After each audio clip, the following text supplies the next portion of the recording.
A train moves toward Chicago. Captain Coulter Stevens, an army pilot, wakes up suddenly on board, completely confused about where he is. A woman named Christina begins talking to him. She calls him Sean, which confuses him even more. Coulter scans the train car, distracted by every small movement. He's so disoriented he doesn't respond to anyone. The conductor approaches and asks for his ticket. Coulter ignores him completely, lost in confusion. Christina tries to help him find his ticket. But Coulter is jumpy and nervous with her as well. She asks him why he's acting so strange today. Coulter tells her he doesn't know who she is. This statement clearly confuses Christina. He gets up and steps outside the car briefly. Coulter desperately tries to figure out where he is, then returns to his seat next to Christina. Suddenly, he sees his reflection in the window. The reflection shows a completely different face. Coulter panics and rushes to the toilet immediately. He looks at himself closely in the mirror. Someone completely different stares back. He opens the wallet and sees the same unfamiliar guy. The ID confirms this is not his face. Christina is waiting for him in front of the toilet. He tells her that he knows neither Sean nor her. He insists he's never met either of them before. Suddenly, the entire train explodes violently. Coulter wakes up in a completely different place. He's inside some kind of small dark chamber. A female voice speaks to him. She says he's with Beleaguered Castle. The voice asks if he's functional and operational. Coulter is still confused and can't answer properly. He can't answer any of the questions she asks. The disembodied voice only wants to know about the train. She wants to know what happened on it. She also asks where the explosion came from. Coulter asks her desperately who she is. The woman tells Coulter that he already knows that. She tells him they will rebuild his memory pattern. She begins a mnemonic procedure to help him remember. The woman reads him a passage from something. Accompanying visuals appear on the screen before him. Coulter isn't paying attention to the exercises. He's trying to get himself out of the seat. The woman continues with the memory exercises anyway. Suddenly, he remembers parts of the exercise clearly. He repeats back what he had heard before. She asks for her name, testing his memory. Coulter calls her Goodwin, remembering now. Dr. Rutledge shows up briefly on the monitor. He's checking something on his equipment. Then Coulter asks to talk to his father immediately. Goodwin interrupts him before he can continue. She continues asking him about the bomb. She asks about the bomb on the train, specifically. Goodwin tells him that Christina calling him another name is incidental. It doesn't matter what she called him. Coulter doesn't know who bombed the train yet. So Goodwin tells him he will go back inside. He'll go back for 8 minutes again. Coulter thinks he's in a simulation, but Goodwin will not give him any information. She won't tell him his status or location. She just insists that he find information about the train. She says, find the bomb, and you find the bomber. Christina is telling him about her life plans. She says she gave her notice at work recently. She'll be taking the LSAT exam soon. Coulter hears a soda can open nearby. A woman accidentally spills coffee on his shoe. Coulter says it's the same train, but somehow different. Christina understands this as some deep philosophical statement. He activates a timer on his watch. Coulter says everything looks so realistic to him. He's still convinced he's in a simulation. Coulter looks around for the possible bomber. He jumps over to a guy on the train. Christina tells Coulter that he's a comedian. She has no idea he was looking for the bomber. Coulter searches the train carefully. He's looking for something out of the ordinary. He sees a student give back someone's wallet. Coulter steps back on the train thinking. He remembers that the explosion came from behind him. He goes into the toilet and looks through it. Coulter notices that the vent has been tampered with. He opens it carefully and finally finds the bomb. Coulter begins talking to Goodwin out loud. He thinks she can hear him and instruct him. He wants instructions on the next steps with the bomb. Coulter leaves the bomb exactly as he found it. He gets another idea on how to find the bomber. He goes back into the passenger car. Coulter lies to the people there about his identity. He says he's transit security investigating something. He tells them there's been some kind of security breach. He orders everyone to stop using all electronic devices. No one really believes him at all. When he sees a man still on his laptop, he acts. Coulter closes the laptop for him forcefully. Then he breaks the man's jaw with a punch. Christina runs over to the man to help him. Coulter says not to worry about it. He says neither he nor she are real people. The train explodes again violently. Coulter is suddenly back in the capsule. Goodwin tells him to stabilize and lower his pulse. She asks if he found the bomb on the train. Coulter tells her that he did find it. But he asks to speak to Dr. Rutledge. He's figured out that Rutledge is her commanding officer. Coulter thinks he was in Afghanistan just 2 days before. But Goodwin says that was actually 2 months ago. He's still confused but replies to her questions. She tells him that he's not in a simulation. She insists that real lives are at stake. Coulter wants to know more before continuing. He demands more information about the mission. Goodwin asks Rutledge if she can tell him anything. When he confirms she can, Goodwin reveals something. She tells him the train he was on had already exploded. It exploded that morning, killing everyone aboard. More attacks like that one are currently underway. Sean Fentress was on that train when it exploded. And Coulter is somehow him now. Coulter doesn't understand yet what this means. But she keeps pushing for information from him. Coulter tells her where he found the bomb. He also describes what kind of detonator it operated with. Goodwin explains that the detonation was planned carefully. It was planned to occur when a freight train was passing. This would engulf both vehicles in the explosion. The bomber must have been close enough to see this. He had to see when that would happen to detonate. She tells him to concentrate on the passengers. He should focus only on tasks she gives him. They send Coulter back to the train again. He wakes on the train mid-conversation. The woman spills coffee on Christina's shoes this time. Christina is very kind about it to the woman. Coulter comments on her kindness and compassion. He believes she's a real person now. Coulter asks the conductor about passenger behavior. The conductor replies that Coulter is the one looking strange. Then he asks Christina if someone looks suspicious. He tells her to sit next to him. He says to think of it as a game. Christina jokes around about all the people in the car. She naturally doesn't take him seriously at all. She comments that he knows the people better than her. Suddenly, Coulter notices a guy coming out of the bathroom. Christina comments that they're going into racial profiling now. She tells him something important about the bathroom. She says he's the only other person she'd seen coming out. This makes Coulter think for a second. He looks through Sean's things quickly. But he only finds her name in his notebook. Coulter wants to go after the guy he saw earlier. He makes Christina come with him reluctantly. Coulter tells her to wait outside the station. He follows the guy inside the washroom. Coulter can hear the man getting sick in a stall. He inspects him, making him really uncomfortable.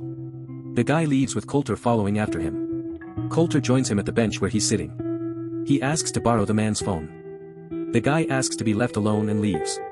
Coulter attacks him and demands to see his phone. Coulter thinks that the guy may be the bomber. Not completely convinced, he goes after him again. The man pushes Coulter onto the tracks below. Coulter doesn't get up in time from the tracks. He's hit by an oncoming train violently. Coulter awakens in the capsule again, but neither can he hear beleaguered Castle. Nor can they hear Coulter calling out. The place feels freezing cold suddenly. Everything begins shutting down around him. The man working with Goodwin tells her something. He says Coulter is in serious trouble. They both go to see Rutledge immediately. The doctor tells them something about Coulter's situation. He says no one has ever been in a situation like this. They should keep sending signals to him. They need to see if he responds to any of them. Meanwhile, Coulter finds a toolkit in the capsule. He manages to restart the power in the place. He begins hearing distorted voices from outside. Rutledge is sitting down at Goodwin's computer. Coulter hears her reading the passage to him. He calls out to her as Rutledge prepares to leave. The doctor talks to him directly now. He tells Coulter that he invented this thing. He confirms that he's in charge of everything. Coulter tells him he saved a passenger from the train. Goodwin comes back and continues the conversation. She tells him saving the people is outside his mission.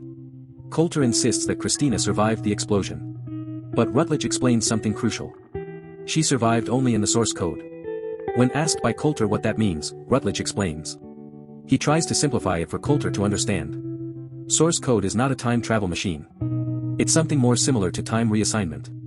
Coulter can only go back there and report. He reports what he has seen in a parallel reality. It's through the eyes of Sean Fentress, his link. Coulter insists that he saved Christina. So Goodwin asks for her name and looks online. She tells Coulter that Christina died that morning. Christina died on the train with everyone else. Coulter still doesn't understand the situation. But they need to send him back again immediately. There's a second suspected attack in Chicago. The attack will be in the center of Chicago. They think the bombers will activate a dirty bomb. So the city is being evacuated right now. The army thinks if he finds who bombed the train, something will change. The second attack might be prevented. Before they send him back, Goodwin tells him something. She tells him about a handgun on the train. She authorizes him to use every force necessary.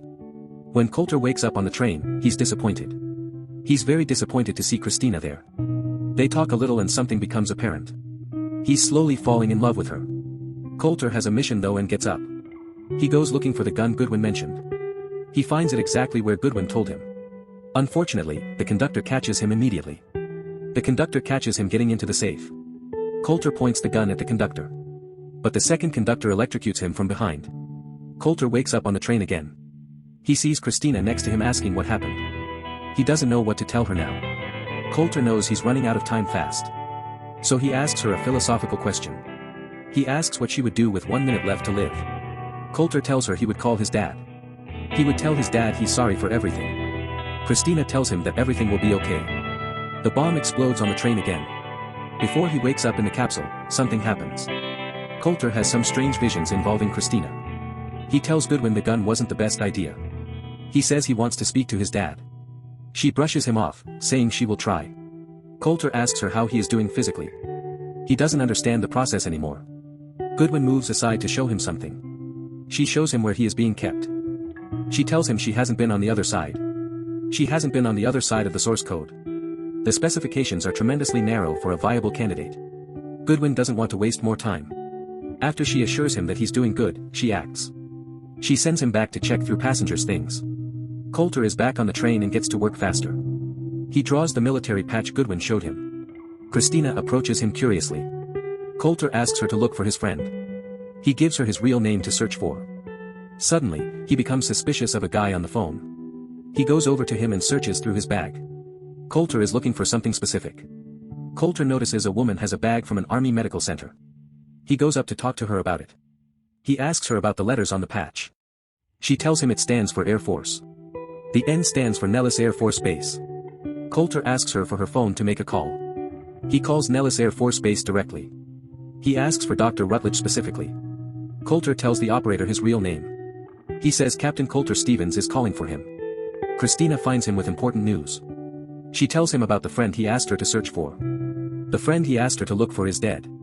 He was killed in action 2 months ago. Suddenly, Coulter has some memories from Afghanistan. He hears Goodwin's voice again in his head. She's taking him through the mnemonic exercises. When he wakes up in the capsule he asks immediately. He asks Goodwin if he's dead. He tells her he found an article online. The article said just that about him.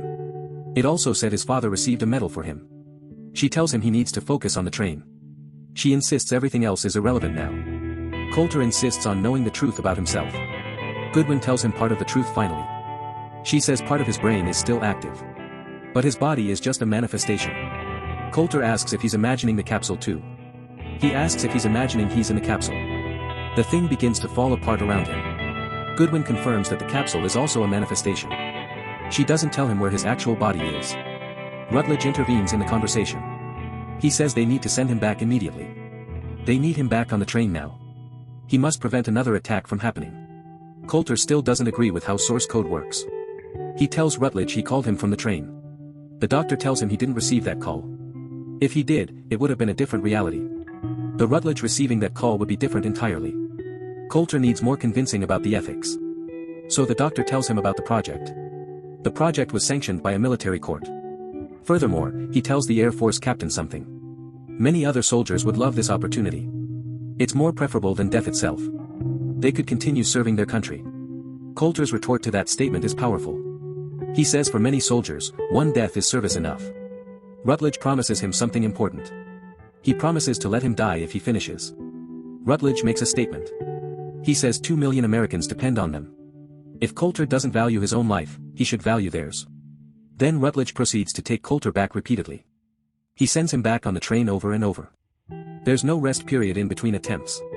He tells the soldier they'll keep doing it. They'll keep doing it until he finds the bomber. Coulter says that he can't do it anymore. Rutledge manipulates him into getting what he needs. He plays a recording of Coulter's father. It's an interview his father gave after he died. His father feels sorry they never really understood each other. Coulter tells Rutledge to send him back in immediately. Coulter is back on the train with new determination. He goes straight for the gun first. Then, he quickly locates the bomb. He takes the detonator phone out from the bomb. Coulter calls the only phone number in its call log. A man answers as Coulter moves through the train. He tells Coulter to turn around right now. But the man in front of him hears and turns. Coulter sits next to him and threatens him with the gun. He says the man can't kill anyone. The man swears he was talking to his wife. So Coulter makes him call the phone again. Suddenly, another phone rings somewhere else. Coulter apologizes to the innocent man. Coulter hears the phone ringing outside the train. He follows after the guy who has it. He sees him putting his wallet back on the train. Coulter finally knows his name now, Derek Frost. The doors close before he can follow, so he opens them with the emergency handle. Coulter jumps off the moving train quickly. He can go after Derek Frost now. Coulter sees him getting into a white van. He goes up to confront him directly. Coulter shows Derek the detonator phone, but Derek pretends he doesn't recognize it. He shows him the second bomb inside the van. Coulter inspects the bomb carefully. He asks Derek where his next target is. Suddenly, Christina shows up at the scene. Derek pulls out a gun and shoots them both. Then Derek gives him the whole speech. He explains why he's doing all of this. His explanation is that the world is hell. He says it needs to be rebuilt from scratch. For the world to be rebuilt, it needs to be destroyed first. Derek gets in the van and leaves them there. The bomb and the train explode regardless of everything. When Coulter transitions back to the capsule, he sees something. He sees the images from before more clearly now. Immediately as he comes back, he tells them. He tells Goodwin and Rutledge about the bomber. He describes the van Derek went into. Coulter confirms that the second bomb is radioactive. Rutledge and Goodwin congratulate him on his success. They say his mission is now over. Before they leave him, he asks for something. He asks to be sent back to try saving people. He wants to save them before he dies. Meanwhile, the army arrests Derek Frost. They arrest him before he can detonate the second bomb. Rutledge gets validation from his superiors. They praise him for his project's success. Goodwin returns to talk to Coulter alone. He talks about possibilities of parallel realities. He wonders what different versions of people might be like. Goodwin explains what he really saw. He only saw shadows or afterimages of people. These were shadows of people who died on the train. She tells him he can't alter the past, but Coulter insists that there was something. There was a failsafe on the explosive he didn't see before. He insists that she's wrong about everything. Coulter pleads with her to send him back. He wants to go back without approval. Then she should switch him off permanently. Goodwin has some trouble deciding what to do, but she still does it for him. She tells him something at the end. At the end of his source code, she will terminate him. She'll terminate his life support completely. Coulter tells her he'll save Christina. She wishes him good luck on his final mission. Coulter is back on the train for the last time. He asks Christina out for coffee immediately. She very gladly accepts his invitation. Coulter asks her to give him a few minutes. He says he needs a few minutes to save the world. Coulter instantly goes toward the bomb. He takes out the first and second detonators. Then he passes by Derek on the train. He steals the conductor's handcuffs quietly. While the source code is active, Rutledge gets news. He gets more good reviews from his superiors. Goodwin walks into his office determinedly. Rutledge tells her to do something. He tells her to wipe Coulter's memory completely. She should prepare him for a new source code. Rutledge has no intention of letting him die. This is completely against Goodwin's approval. Back on the train, Coulter finds Derek. He stops Derek from going out of the train. Coulter cuffs him to a bar securely. He shows Derek the detonator phone. Coulter calls the police immediately. He tells them everything about Derek. He tells them about the radioactive bomb in the van. Coulter takes Derek's phone and leaves him there.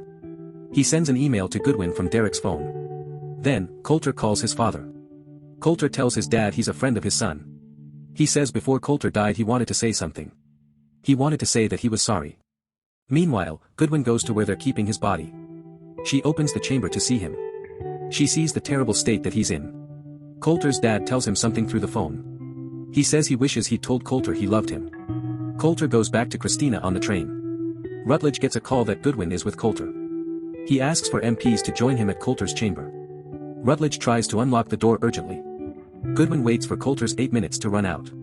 On the train, Coulter asks Christina something. He asks what she would do with less than a minute. Christina says she would make those seconds count. Coulter leans in and kisses her passionately. Goodwin switches Coulter's life support off. The MPs run inside the chamber. They only see Coulter's dead body. Back on the train, the explosion never happens. Everything continues normally without the bomb. Coulter says that everything is going to be okay. He and Christina take a walk together. They walk to the famous Chicago bean sculpture. Coulter realizes something about his visions. The visions he had when transitioning were of this moment. This exact moment with Christina at the bean. And the movie ends here. If you enjoyed it, kindly like and subscribe to this channel to keep us motivated. Thanks for watching.